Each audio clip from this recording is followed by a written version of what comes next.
আপনি কূটনৈতিক বা রাজনৈতিক ইতিহাস বিশ্লেষণ ইরানের ফরেন পলিসি বা কূটনীতি যদি আপনি বিশ্লেষণ করেন, তার সবচেয়ে বড় যে ভিত্তি বা দার্শনিক ভিত্তি যেটা আপনি বলেন, সেটা হচ্ছে তার স্বাধীনতা খোঁজার যে একটা প্রচেষ্টা। অর্থাৎ সে সবসময় একটা স্বাতন্ত্র্যভাবে পৃথিবীতে বসবাস করতে চেয়েছে, স্বাতন্ত্র্যভাবে বেঁচে থাকতে চেয়েছে, এবং সে ওইভাবেই আন্তর্জাতিক রাজনীতি এবং আঞ্চলিক রাজনীতিতে অংশগ্রহণ করেছে। এবং এই যে মূল ভিত্তি আপনি যদি দেখেন 1979 সালে যে ইরানের যে ইসলামী বিপ্লব এবং তার পরবর্তীতে মার্কিন কূটনীতিকদের যে সে জিম্মি করে, এই দুই ঘটনা পরপর ইরানের যে মূল যে কূটনীতিক যে চরিত্র, সেটা আসলে নির্ধারণ করে।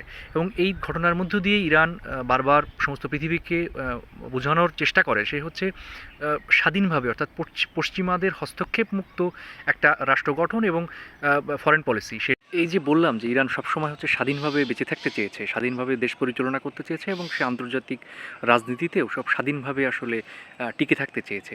এবং এই চেষ্টার অংশ হিসেবে আমরা দেখি যে সমস্ত ইরানের নানা ধরনের যে ফরেন পলিসি এবং নানা ধরনের যে কূটনীতিক যে কার্যক্রম, তার মধ্যে স্পষ্টত যে সবসময় সে একটা ডেটারেন্স তৈরি করার চেষ্টা করেছে, অর্থাৎ সবসময় সে একটা প্রতিরোধমূলক ব্যবস্থার মধ্যেই থাকতে চেয়েছে।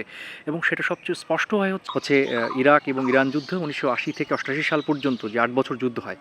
এই 8 বছর যুদ্ধের সময় ইরান প্রথমে যে টার্মটা, যে শব্দটা সবার সামনে আসে, সেটা হচ্ছে ডেফায়েল মোকাদ্দেস।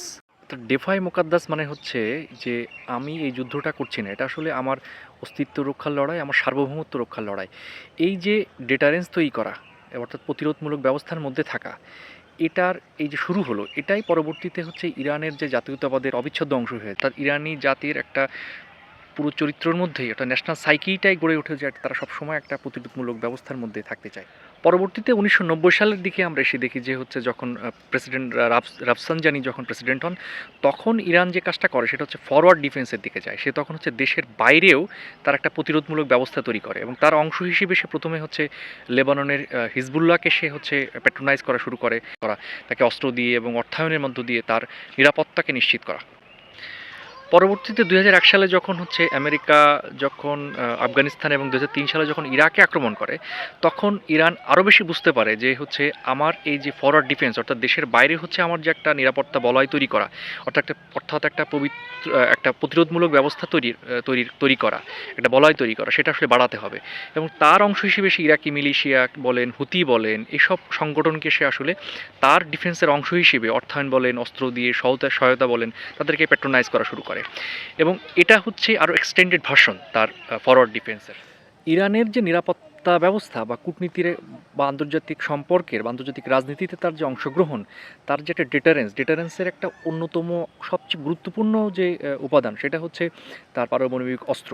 এবং এই মুহূর্তে যদি আপনি বলেন, সাম্প্রতিক সময় তার ফরেন মিনিস্টার একটা আন্তর্জাতিক গণমাধ্যমে তিনি বলেছেন যে তার কাছে এখন 440 কেজি এনরিচড ইউরেনিয়াম আছে। অর্থাৎ আমরা যেটা বুঝি যে যেটা জানি সেটা হচ্ছে তার 440 কেজি ইউরেনিয়াম হচ্ছে প্রায় 60% এনরিচড, অর্থাৎ সমৃদ্ধ ইউরেনিয়াম। এবং সাধারণত এই যে কোনো ইউরেনিয়াম থেকে যখন আপনি পারমাণবিক বোমা তৈরি করতে চান বা তৈরি করতে যাবেন, তখন হচ্ছে তার 85% থেকে 90% আসলে সমৃদ্ধ করতে হয়।